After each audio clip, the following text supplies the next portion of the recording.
राधे राधे। चीर घाट वृंदावन से चीर घाट के आज मैं आपको दर्शन कराने वाली हूँ। बहुत ही सुंदर घाट है। केसी घाट के बाद एक चीर घाट है जो बहुत ही ज़्यादा सुंदर है।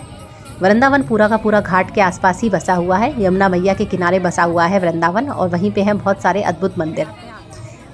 आप अगर अभी तक मेरे वीडियो में बने हुए हैं तो अंत तक ज़रूर बने रहें। साथ में वीडियो को लाइक करें, चैनल को सब्सक्राइब करें। बहुत ही सुंदर प्राचीन वृंदावन से संबंधित मैंने वीडियो यहाँ पे अपलोड किए हैं, उन्हें जाके ज़रूर देखें। चीर घाट पे भगवान ने किसी राक्षस को नहीं मारा था, भगवान ने किसी का मर्दन नहीं किया था, किसी का उद्धार नहीं किया था। भगवान ने एक संदेश दिया था जो आने वाली पीढ़ी, आने वाले जो जन हैं उन सब के लिए अति आवश्यक था। साथ में भगवान ने गोपियों के लिए भी एक संदेश दिया था। उस कथा को बहुत सारे लोग, बहुत सारे क्या, सारे के सारे लोग ही मैंने जहाँ भी कहाँ देखा है, बहुत गलत तरीके से प्रस्तुत करते हैं। कहते हैं भगवान श्री कृष्ण ने वस्त्र चुराए। भगवान श्री कृष्ण ने किसी के वस्त्र भी नहीं चुराए। जिसने रचा है उसको चुराने की क्या ज़रूरत है। भगवान को कुछ भी चुराने की ज़रूरत नहीं थी, तो भगवान ने किसी के भी वस्त्र नहीं चुराए हैं। साथ में दूसरी कथा बहुत ज़्यादा प्रचलित है कि भगवान तो मक्खन चुरा चुरा के खाया करते थे। अगर हमारे घर के बच्चे हमसे बिना पूछे घर में से कोई भी सामान खा ले, खाने का सामान, तो उसको चोरी नहीं कहते। नाटक वालों ने, सीरियल वालों ने, बनाने वालों ने, टीवी वालों ने इस चीज़ को बहुत ही ज़्यादा बढ़ा चढ़ाकर अपने भगवान के बारे में इस तरह से जताया बताया है। देख के बहुत ज़्यादा दुख होता है। साथ में लोगों की सोच पे भी हंसी आती है कि किस तरह से उस चीज़ को अपने आप ही स्वीकार कर लेते हैं। तीसरी कथा बहुत ही ज़्यादा प्रचलित है भगवान के बारे में कि भगवान तो सिर्फ और सिर्फ रास ही रचाया करते थे। भगवान श्री कृष्ण रास रचाते थे, लेकिन सिर्फ और सिर्फ रास ही रचाया करते थे, ऐसा कुछ भी नहीं है। ये रास स्थली वृंदावन में है, लेकिन उस समय गोपियों के साथ, जिस रूप में गोपी भगवान श्री कृष्ण को पूजा करती थी, उस समय में वो उनके साथ उसी रूप में आया करते थे। तो चीर घाट अपने आप में बड़ा ही सुंदर घाट है। कथा हम प्रारंभ करते हैं। ये चीर घाट पे वो कदम का वृक्ष है जिसे सहेज के आज तक रखा गया है बिंबों के द्वारा, खंभों के द्वारा। यमुना नदी के किनारे है चीर घाट। गोपियाँ जब निर्वस्त्र होके, यानी बिना कपड़ों के, यमुना नदी में नहाया करती थी, तो वो ऐसा कोई समय चुना करती थी जब आवाजाही बिल्कुल भी ना हो। भगवान श्री कृष्ण ने उनको एक बार ऐसे देखा और उनसे कहा कि आप इस तरह से ना नहाएं। उन्होंने इस बात को, भगवान श्री कृष्ण की इस बात को हंसी ठिठोली में उड़ा दिया। अगले दिन जब वो यमुना नदी में निर्वस्त्र होकर बिना कपड़ों के नहाने उतरी, तो भगवान श्री कृष्ण ने इसी कदम के वृक्ष के ऊपर उनके सारे के सारे कपड़े उठा के टांग दिए और खुद भी यहीं बैठ गए। जब यमुना जी में से वो बाहर निकली, देखिए यहाँ पे बंदर बहुत सारे हैं, इसलिए अपने दुपट्टे की आड़ में, मैं भी अपने चीर के ही आड़ में, कपड़े की आड़ में अपना मोबाइल वहाँ तक लेके जा रही हूँ।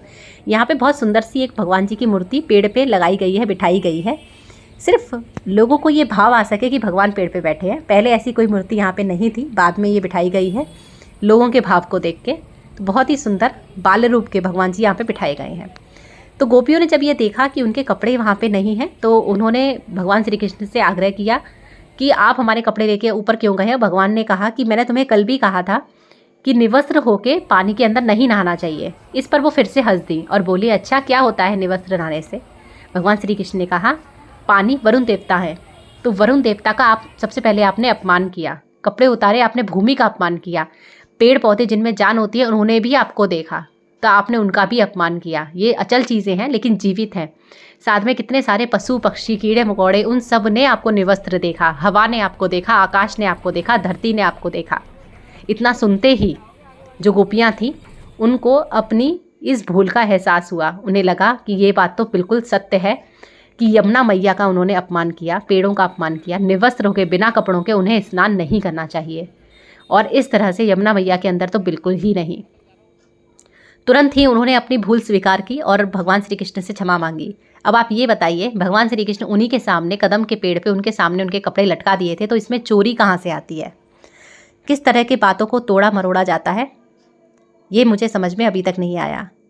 तो भगवान श्री कृष्ण ने उनको ये संदेश दिया, गोपियों ने क्षमा मांगी, और क्षमा मांगते ही उन्होंने इस बात का प्रण लिया कि अब से कभी भी वो यमुना क्या किसी और धार्मिक जगह पे या इस तरह से पावन नदियों के अंदर निवस्त्र होकर स्नान नहीं करेंगी। और भगवान श्री कृष्ण ने तभी कहा कि जो भी निवस्त्र होकर स्नान करेगा वो काल के मुख को तुरंत ही, ये इसका मतलब है मौत को जल्दी से प्राप्त करेगा, यानी वो बीमार हुआ करेगा। तो ये धार्मिक स्थलों के साथ साथ ये सब जगह बात लागू होती है कि जब कभी भी आप लोग स्नान करें, चाहे बिना सिला कपड़ा ही, एक कपड़ा ही लपेट के नहाओ, पर हमेशा कपड़ा लपेट के नहाना चाहिए। कभी भी पूरी तरह से निवस्त्र होकर नहीं नहाना चाहिए। ये नहीं देखना चाहिए कि हमें तो कोई नहीं देख रहा है। जब कोई नहीं देखता है तब भगवान देखते हैं। तो हमेशा यह सोचना चाहिए वायु आपको देख रही है, हवा आपको देख रही है। तो इस तरह से भगवान श्री कृष्ण ने ये संदेश दिया। बहुत ही सुंदर संदेश था लोगों के लिए। और भगवान की आयु उस समय मात्र 6 से 7 वर्ष की थी। 6 से 7 वर्ष के बालक थे भगवान जब भगवान ने ये संदेश दिया। तो इस तरह से एक सुंदर संदेश के साथ ये चीर घाट बना है। यहाँ पे मान्यता है, लोग आते हैं अपनी मनोकामना मांगते हैं, यहाँ पे कपड़ा बांधते हैं। जो इतने सारे कपड़े आपने देखे थे, चीर देखे थे, यहाँ पे चीर बांधते हैं और जब मनोकामना हो जाती है तब चीर खोल देते हैं। साथ में इस घाट पे कपड़ों के दान का बहुत ज़्यादा महत्व है। लोग इस घाट पे कपड़ों का दान भी बहुत ज़्यादा करते हैं, क्योंकि भगवान ने कहा था जो यहाँ पे दान करेगा उससे कपड़े दान का बहुत ही बड़ा पुण्य लगेगा। तो वृंदावन में कपड़े दान अगर आपको कहीं करने हैं तो चीर घाट पे करिए। बहुत ही ज़्यादा फल आपको मिलता है चीर घाट से। वीडियो अच्छी लगी है तो लाइक करिए, चैनल को सब्सक्राइब करिए। सब मिलकर बोलिए भगवान श्री कृष्ण की जय, वृंदावन धाम की जय। राधे राधे।